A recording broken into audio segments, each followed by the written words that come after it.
Hello, David here at merchantaccounts.ca with what should be a pretty quick one today. What are MCC codes? Stay tuned, we'll dig in 1 second. So how do Visa and MasterCard categorize businesses? Through MCC codes. The term MCC stands for Merchant Classification Code or Merchant Classification Category. I've heard it both ways. I actually don't know what the official correct one is. But either way, it's a type of business code that's applied to every merchant account that gets issued. Now, where can I find a list of MCC codes?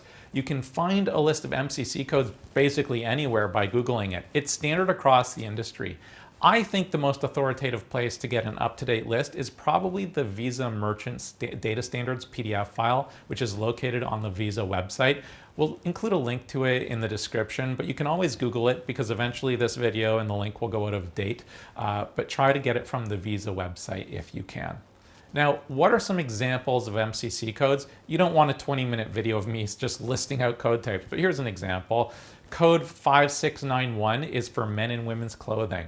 Code 7011 is for lodging, hotels, motels, resorts, Airbnbs, and bed and breakfasts, which is the same as an Airbnb. That was my mistake. But we're leaving it in the video.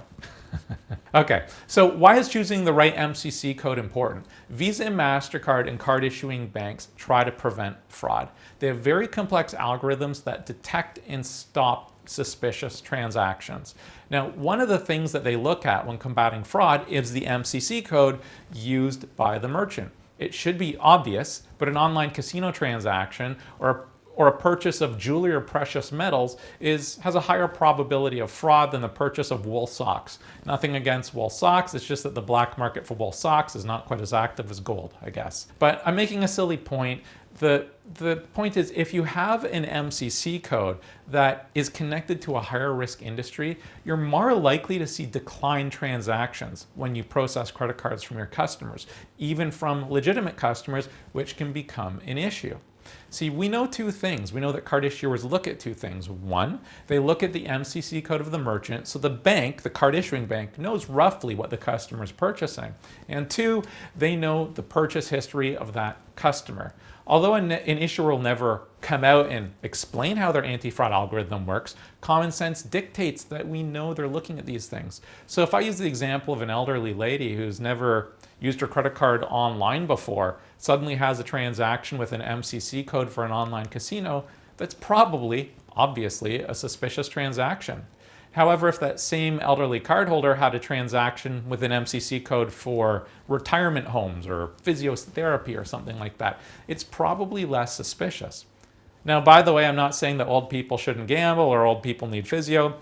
When I'm old, I want to be limber, and if I decide to gamble away my life savings, actually, I want the bank to block that one. I don't want to gamble away my life savings. Now I'm off on a tangent, so let's dial this back. The end result is having an MCC code that's associated with a lower risk product or service will reduce the likelihood of declined transactions. That's very important. You should make sure that you're using the right one, which takes me to my next point. Do you have control over your MCC code? Well, generally speaking, merchants don't have control over their MCC code, but only because it's the processor's job to deal with it. It's kind of like going to the dentist and saying, hey, you should probably stop on that back right molar. That's not your problem to worry about. You shouldn't have to. Now, that said, it's not really a problem. If you start getting a lot of declined transactions, you can always ask your processor, hey, what is the MCC code that you put on my account? I'm seeing more declined transactions than I would expect. That's a good way to tackle it. And for the sake of mentioning it, at merchantaccounts.ca, when we write the business with our sponsor banks, even we don't usually know.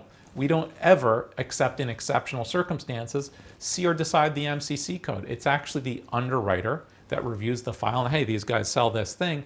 They are the ones that determine the MCC code that's used for your business. So I just recently did another video on Visa HBR high business risk and MasterCard brand fees. This is an extra and very significant cost that some higher risk businesses need to pay when setting up Visa and MasterCard processing. An example is an online dating service. Let's say that you're some sort of love coach or relationship therapist. You could accidentally be miscoded for online dating. And if that happened, you would have to pay these really expensive high-risk registration fees to the card networks, which could be avoided if you pushed back and found another more applicable MCC code. So this isn't something that you really have to worry about, but if you're ever told for some reason when you open your merchant account that you'll have to pay high-risk registration fees, that's when you should push back and say, hey, what MCC code are you using, and make sure that it's actually applicable to your business. So in summary, MCC codes stand for the merchant classification category or merchant classification code. Again, I don't know which of those two is proper. And it's a 4-digit code that Visa and MasterCard use to categorize basically every type of business that operates.